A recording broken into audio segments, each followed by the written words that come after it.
The day everything started unraveling, I was fixing the garbage disposal.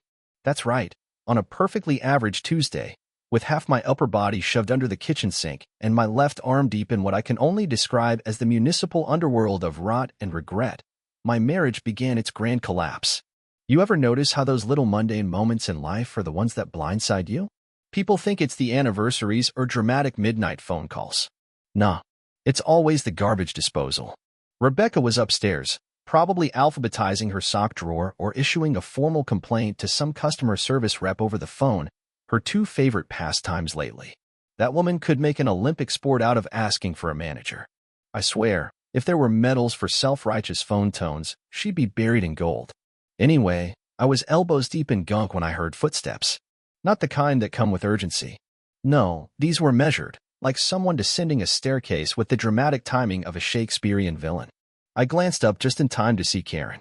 Not our daughter, don't have one. Not the neighbor. Karen with a K, Rebecca's friend. Friend, as in the woman who'd started showing up more and more, like a rash you ignore until it becomes medically inadvisable.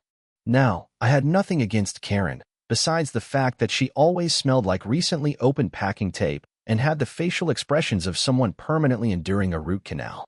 She was also one of those people who spoke in ellipses. You know the type.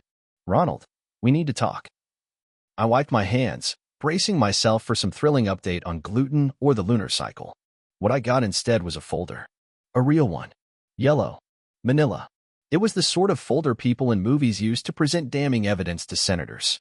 She handed it to me with both hands, like it might explode. Then she said the words that changed everything. Rebecca didn't want you to find out this way. Which is, of course, a very polite and completely ineffective way to warn someone that they're about to be drop-kicked through the stained glass window of reality. I opened the folder. Now, before you start picturing a bunch of steamy photos or some sordid love letters scented with heartbreak and poor judgment, let me clarify. What I found was a 36-page document. Typed. Indexed. With subheaders. It was a PowerPoint presentation. Printed. I'm not even kidding. Rebecca had apparently created a full-blown presentation, charts, graphs, citations, all detailing her dissatisfaction with our marriage, her exploration of alternative emotional fulfillment models, and her logistical analysis on what she called dual-path affection alignment, which, in regular human English, meant, I've been seeing someone else and here's the data to support why that's okay. There was a footnote, Ronald. A footnote that referenced a podcast. I read about 7 pages before I had to sit down. Karen stood there the whole time, nodding solemnly like a divorce doula. She thought if she could just explain it logically, Karen murmured, you'd understand. Oh sure, I said. Because infidelity makes way more sense when it's formatted in Arial 12-point and double-spaced. Karen didn't laugh. She never did. Instead, she placed a hand on my shoulder in what I assume was meant to be a comforting gesture, but came off more like she was checking me for lice. I waited until she left. I didn't ask where Rebecca was. I knew she wasn't coming back that night. The whole thing had the meticulous feel of a bank heist or a very expensive brand launch.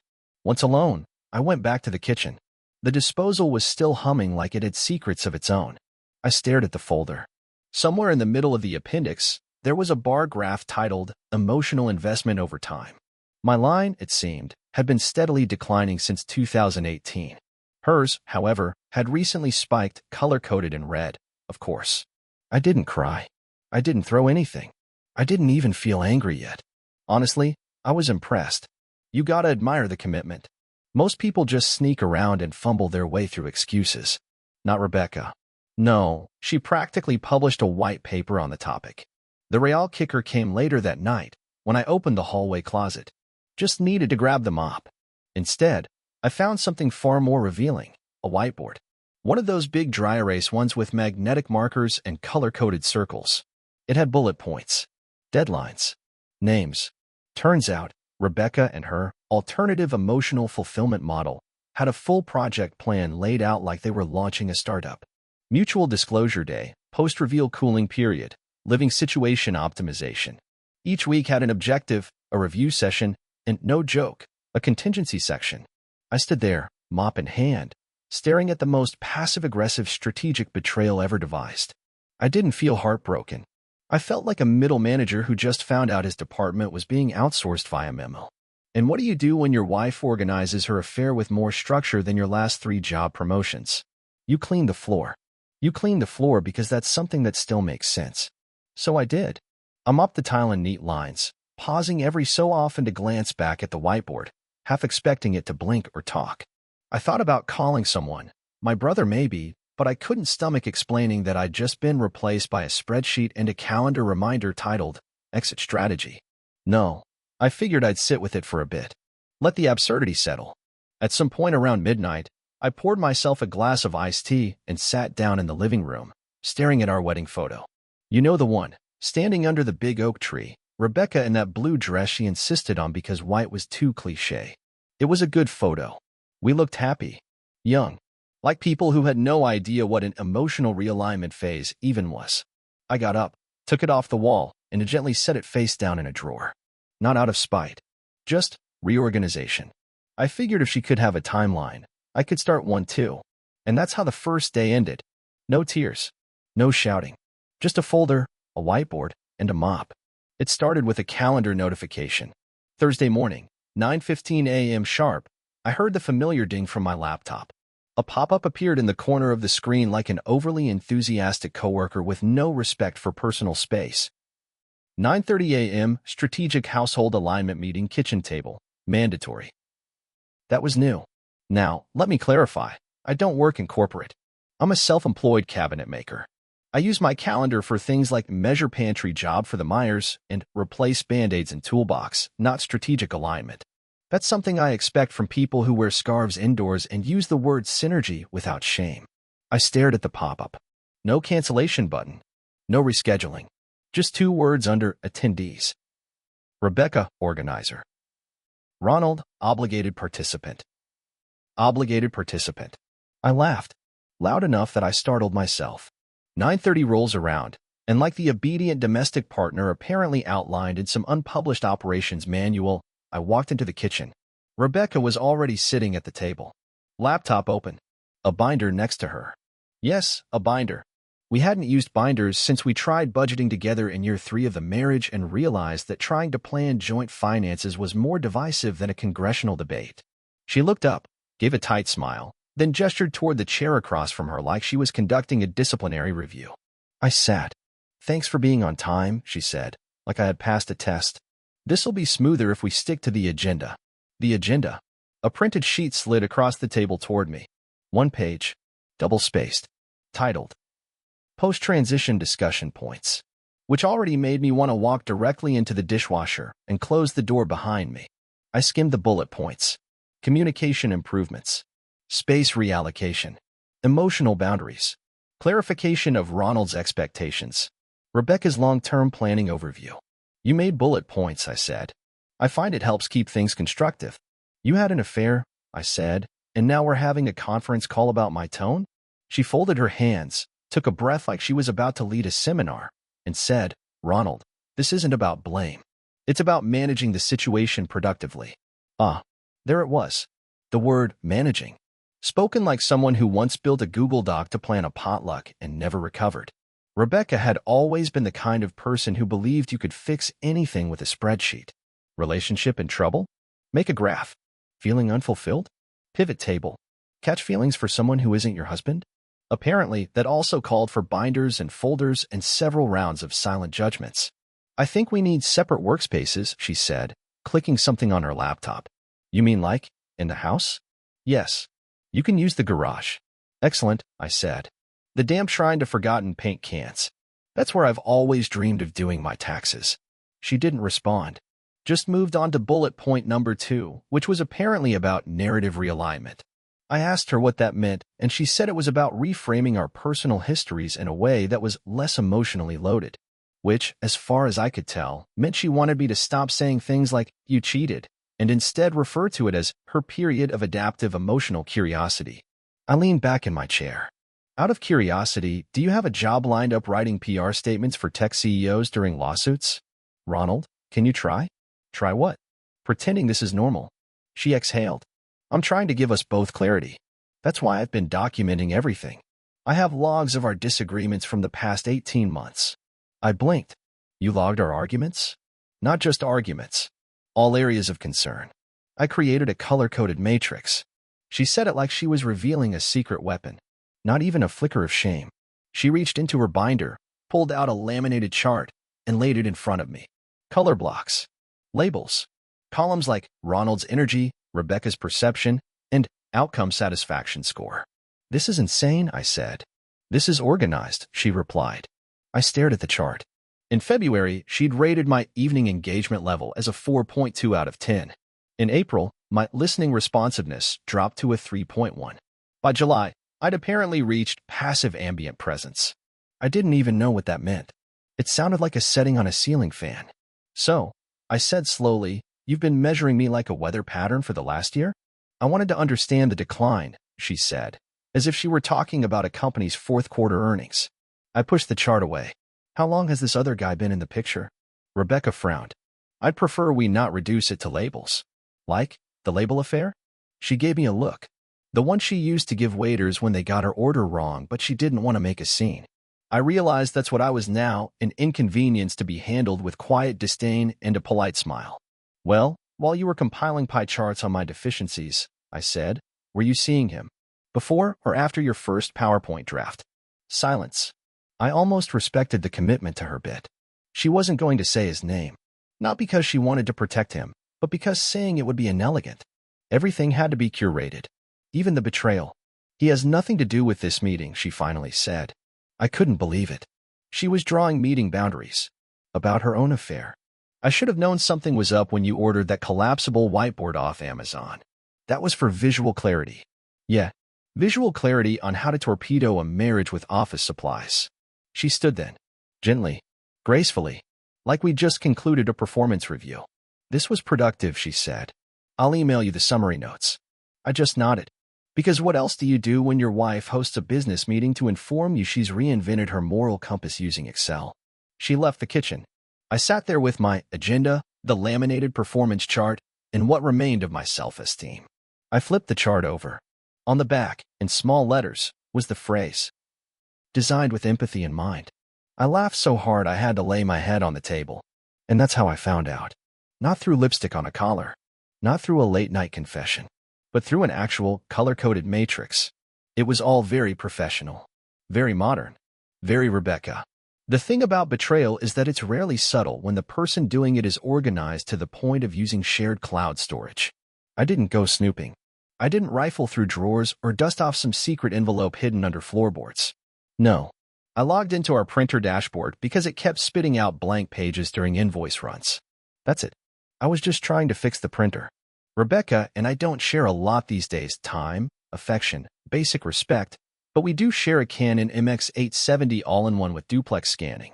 It's located on the 3rd floor, which sounds luxurious until I clarify that our house only has 2 floors and the 3rd floor is just a glorified attic we finished out and never used because the ceiling slopes like a funhouse. Rebecca declared it unsuitable for yoga after hitting her head twice during Warrior 2. So the printer lived up there. Alone. Abandoned. Except when we needed to print something like a return label or one of Rebecca's carefully formatted letters to city planning about our neighbor's unpermitted fence design. I went into the dashboard to check for firmware updates and noticed the print history. Harmless enough. Most entries were what you'd expect. Shipping labels, some tax documents, the manifesto she submitted to the HOA about streetlight brightness. Then there was a print job labeled simply Draft B. Out of sheer curiosity, I clicked it. I assumed it was one of her endless book club write-ups. Rebecca had recently decided she was a literary analyst despite reading exactly 3 novels in the past decade, all of which included the phrase generational trauma on the back cover. But Draft B turned out to be a 12-page document titled Proposal, Cohabitation Protocol Post-Primary Attachment Shift. That's how I found out about Gregory. Gregory. A name that sounds like it belongs to a dentist with 3 ex-wives and a very high opinion of balsamic vinegar. Gregory was not some mysterious stranger. He wasn't a co-worker or a guy from her past or someone she met in a Tai Chi class. He was her thesis advisor. From 2008. The man had helped her write a 48-page paper titled Symbols of Displacement in Post-Reconstruction Southern Literature, which I had pretended to read during our 2nd month of dating because I thought pretending to care about that kind of thing was romantic. Apparently, Gregory and Rebecca had reconnected at a local academic conference. I don't know what's more distressing, that there's an actual academic conference in town called Midwestern Voices and Literary Migration, or that Rebecca would attend it voluntarily and come back with more than a tote bag and a stack of pamphlets. The document read like a government white paper. It included headings like Attachment Reorientation Timeline, Physical Property Redistribution Guidelines, and Emotional Disclosure Best Practices. She had footnotes. Again, one section was titled, Temporary Modulation of Spousal Interaction Frequency, TSIF, which was her way of saying, I kid you not, that we should limit in-person contact to moments of necessity, primarily for legal or logistical tasks, to maintain clarity and prevent reattachment confusion. It was like someone had asked ChatGPT to write a breakup letter for robots. There was a paragraph, just one, that addressed me directly. Or rather, addressed the concept of me. It read, Ronald's transitional discomfort is to be expected. While his resistance may present through sarcasm, inertia, or indirect challenges, this does not invalidate the necessity of the shift. We recommend providing him with structured independence opportunities. Structured independence opportunities. I sat there, on the slanted third floor, surrounded by unpacked holiday decorations and a treadmill that had evolved into a clothing rack, holding this document in my hands like it was my severance letter from the company called Our Marriage Incorporated. And Rebecca had printed it on recycled paper, double-sided, which really felt like salt in the wound, if salt came with smug eco-consciousness. I brought the pages downstairs, not to confront her. I wasn't interested in drama. I just wanted to be in the same room with her when I asked the question. She was in the living room, on her laptop, probably booking another restorative silence retreat she'd never actually attend. She looked up when I walked in. I found draft B, I said. She didn't blink, didn't gasp, didn't even close her laptop. Okay, she said, like I'd told her I accidentally used the wrong recycling bin. Anything you want to add? I asked. I was going to review it with you this weekend, she said calmly, after your estimates were finished. So you were going to sit me down with coffee and walk me through how you and Gregory are rearranging the contents of our life like it's a storage unit catalog?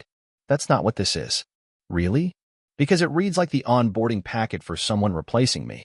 She closed her laptop and folded her hands, which was Rebecca speak for I've decided to maintain the upper hand, even if I have to ignore gravity to do it.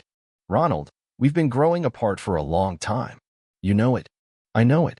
This isn't about Gregory. He just what? Happens to be your primary attachment shift? Is that like a job promotion or a yoga certification? She sighed. Not dramatically. She wasn't a dramatic person. She was a composed one. But it was the kind of sigh that says, I'm explaining this to a child. Gregory and I understand each other, she said. It's not impulsive. It's intentional. Ah, I said. The way all meaningful betrayals begin, with a vision board and a mission statement.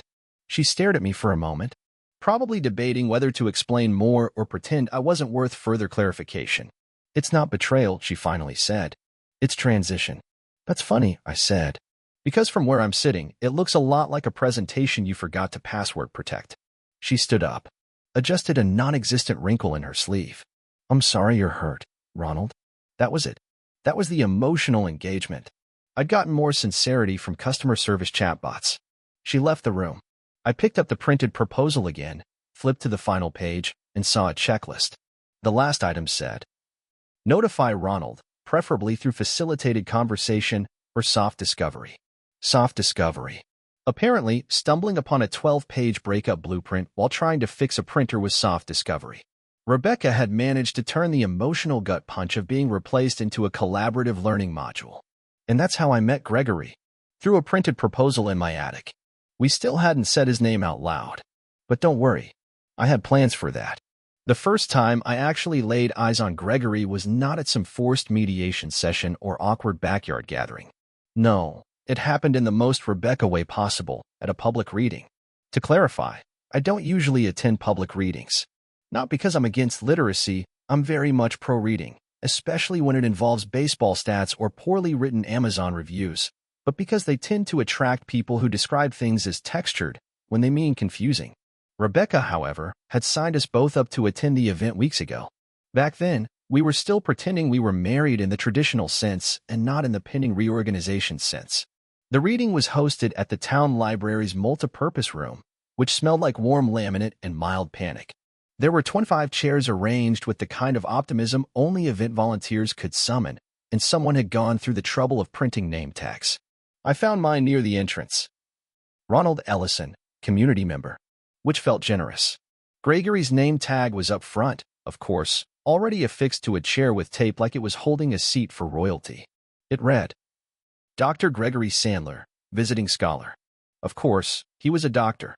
Not the helpful kind who might check your blood pressure, but the kind who corrects your pronunciation of Dostoevsky and claims that podcasts are a form of intellectual decline. He stood at the front, warming up his voice like a theater kid who never outgrew his monologues. He was tall, angular, and dressed like a substitute professor trying to impress tenure reviewers. Corduroy jacket. No irony. Wire-rimmed glasses that he removed before every sentence, then put back on halfway through the next.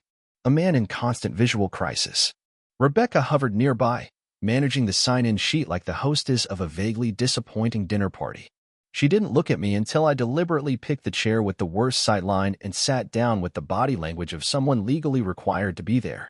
She gave me a polite nod. I returned it with the same energy one gives a meter reader caught poking around the side gate. The reading began with Gregory launching into a 10-minute preamble about liminality, which is a word I've only ever heard people use when they want to sound deep while describing confusion. He then proceeded to read excerpts from a manuscript titled Fugitive Syntax, Essays from the Margins of the Academic Mind. He said the title 3 times. At minute 22, he reached a section about narrative erasure in domestic partnerships, and I realized with a delightful thud in my chest that he was talking about me. Not directly. No names. But he described partners who fear evolution, mistaking emotional recalibration for betrayal. I don't know how Rebecca kept a straight face. I almost applauded.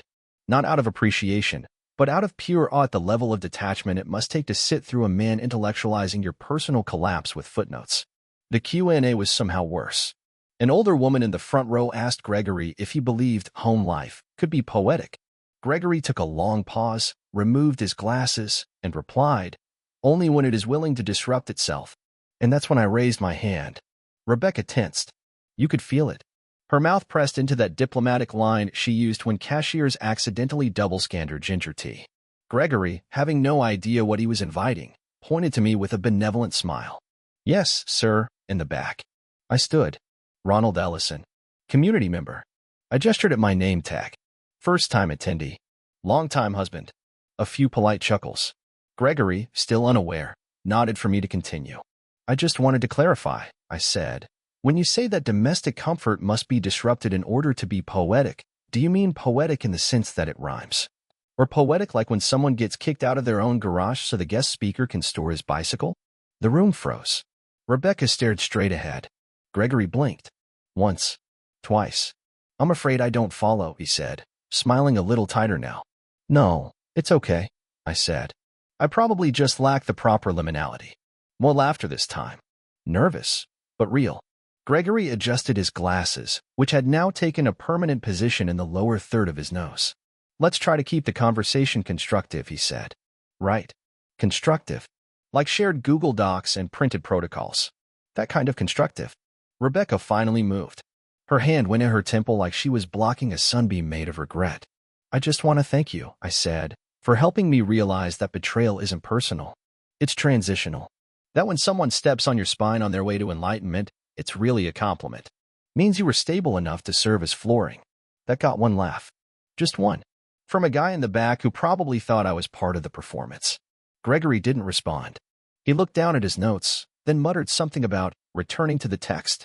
I sat back down. Rebecca didn't turn around once. The event ended 10 minutes later. Rebecca cornered me by the coat rack like we were at a middle school dance, and she had to deliver bad news between punch refills. What was that? She hissed. Engagement, I said. You're always saying I should participate more. You embarrassed him. Really? I thought I elevated the dialogue. Ronald, he's an academic. He doesn't operate in your garage? I offered. She paused. That's not what I meant. I grabbed my jacket, pulled it on, then looked her square in the eye. It never is. I left the building without waiting for Gregory's closing remarks. Outside, the parking lot was half empty, except for a few people standing around pretending to say goodnight when they were really discussing me in hushed tones. I got into my truck, turned the key, and sat there for a minute. Rebecca had found someone who could validate every intellectual mood swing she'd ever had. Someone who gave her long words instead of eye rolls. Who responded to her complaints with essays instead of jokes. That's what she wanted now. A man with a bibliography. But here's the thing about people like Gregory. They love to dissect stories. They just don't know what to do when they become one. There was a form on the kitchen counter titled Domestic Asset Clarification Sheet. I knew because it said so in bold, underlined text, complete with a small graphic of a house split neatly down the middle like it had been prepared for a PowerPoint slide. Rebecca had left it there, neatly clipped to a legal pad, with a blue gel pen placed diagonally across the top like an art installation. I picked it up and read the first section. To be filled jointly during the transition phase. Right. The transition phase. Apparently, the act of watching your marriage be dissected like an unprofitable department store now came with guided instructions. I flipped the page and saw that item number 1 was shared sentimental items, assign emotional and or functional value ratings, 1 to 5. Because of course, why wouldn't we be assigning point values to things like framed photos and vacation mugs? I pulled out a pen, not the gel pen. I brought my own, on principle, and started rating things. Not because I cared about the items. It was just satisfying to treat something with the same dry logic that had infected every part of this whole mess. Photo album from 2013. 2. That trip to the Smokies was mostly mosquitoes and Rebecca explaining Virginia Woolf quotes. Wall art with the phrase, live simply, 1. We did not. The lamp we got from my aunt's estate. 4. It worked. Consistently. Unlike our joint decision-making. Rebecca came into the room right as I was assigning a 5 to my folding ladder, the only possession that had never disappointed me. She was holding her laptop and a manila envelope labeled Ronald's packet. There was no need to ask what was in it. Do you have a moment? She asked, already sitting. I blocked off the afternoon, I replied. Canceled all my spontaneous joy. She gave me that polite nod, the one she used to give salespeople before explaining that our house was already at maximum candle capacity. Then she opened her laptop and launched into it. Following the discussion at the reading, she began, which is a phrase no husband should ever hear. Gregory and I believe it would be best to finalize timelines. There it was again, timelines. Because nothing screams healthy emotional processing like treating your marriage like a conference exhibit. Rebecca tapped her trackpad, and a spreadsheet appeared. It was titled, Post-Ronald Household Strategy Plan. Subtitle, Draft 3, with contingencies. She scrolled to a section marked Phase 2, Ronald's departure, and highlighted a line that read, Garage conversion, timeline, and budget. I thought you said I could keep the garage, I said. You can, she replied. But Gregory might use it temporarily while moving some things from his apartment. Just for storage. Right. So technically, I can visit my garage while Gregory's storage experiences its transition. He won't be staying here, she added quickly. That wouldn't be appropriate. Oh, well then, morality is saved. Rebecca didn't respond. She just clicked another tab. This one was labeled Digital Asset Separation. Since we've shared several accounts, utilities, entertainment platforms, cloud storage, I've already initiated the transfers. You'll receive links to new login credentials. You can keep the streaming services. How generous. I get the joy of watching TV alone while you two annotate each other's documentaries. She paused, then slid the manila envelope across the table. These are yours. Inside, a checklist, a set of labeled keys, and a prepaid phone in a plastic baggie. A burner. I asked. It's a temporary device. For communication, until everything's settled. So I've been downgraded to a contact and a logistics folder. Excellent. It's not personal. That's the theme lately. Rebecca stood up and walked to the coffee maker, as if we'd just finished scheduling a root canal and were now deciding between oat milk or almond. She poured herself half a mug and took a sip like it had emotional significance. I think we're being mature about this, she said. Sure. If maturity means handing someone a checklist of their own removal. She looked at me, finally. Not with anger. Not even with pity. Just the kind of steady indifference you give to a printer that refuses to scan in color but still technically works. I'm sorry it feels mechanical, she said. I just need it to be clear. And I need it not to be a policy brief. There was a long silence.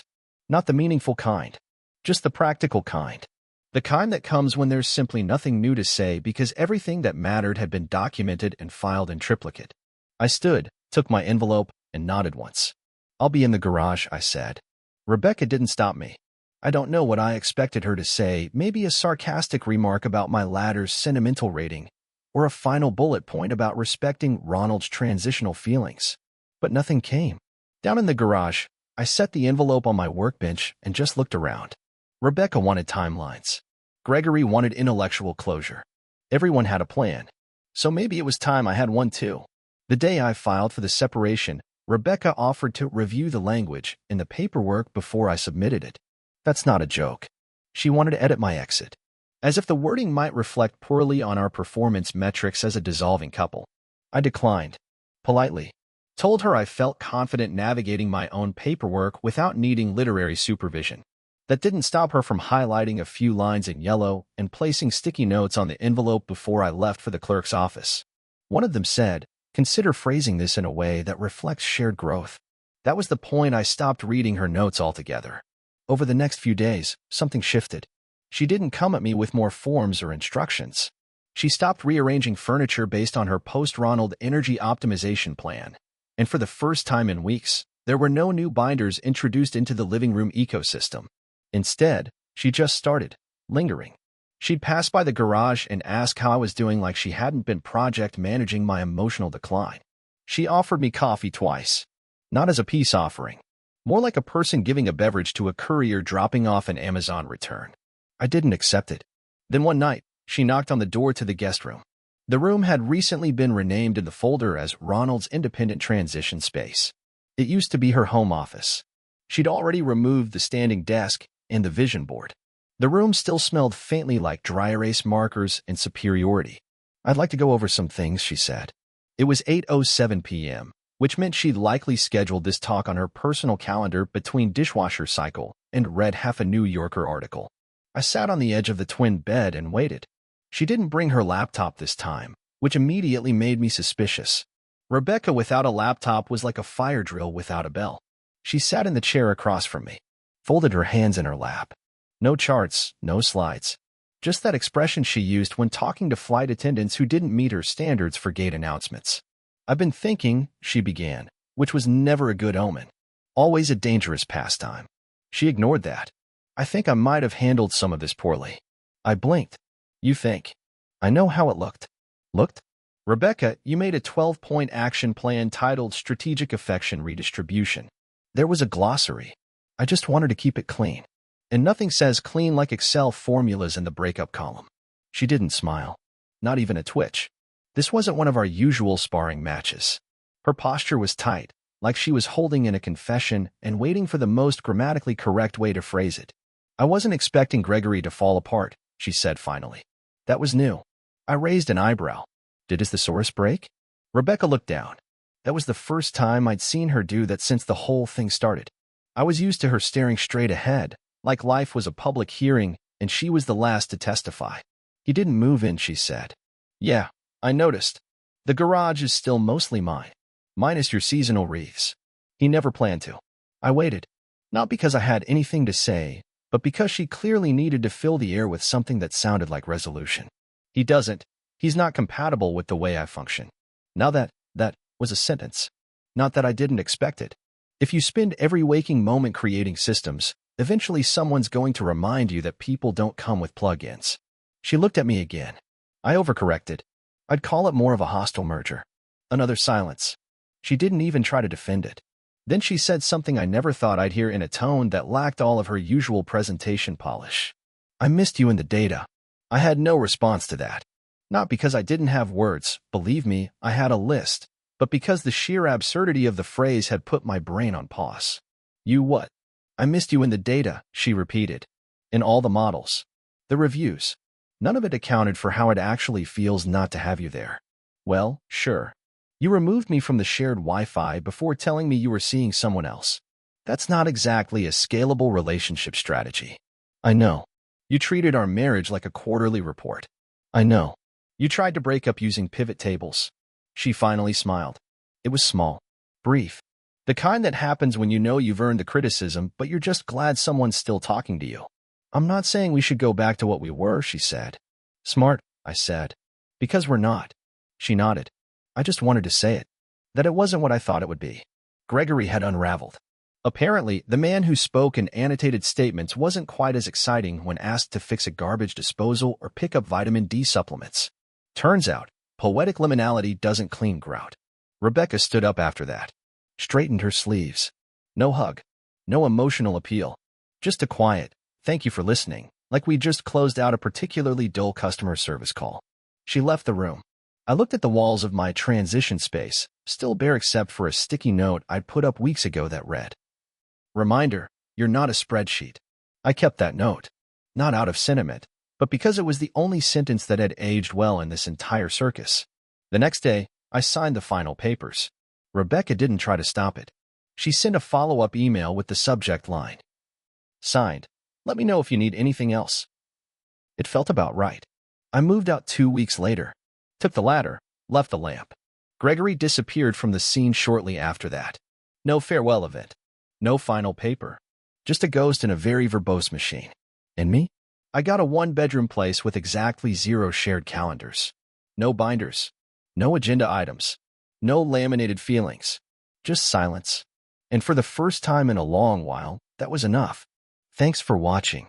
Rate the story in the comments. Subscribe to the channel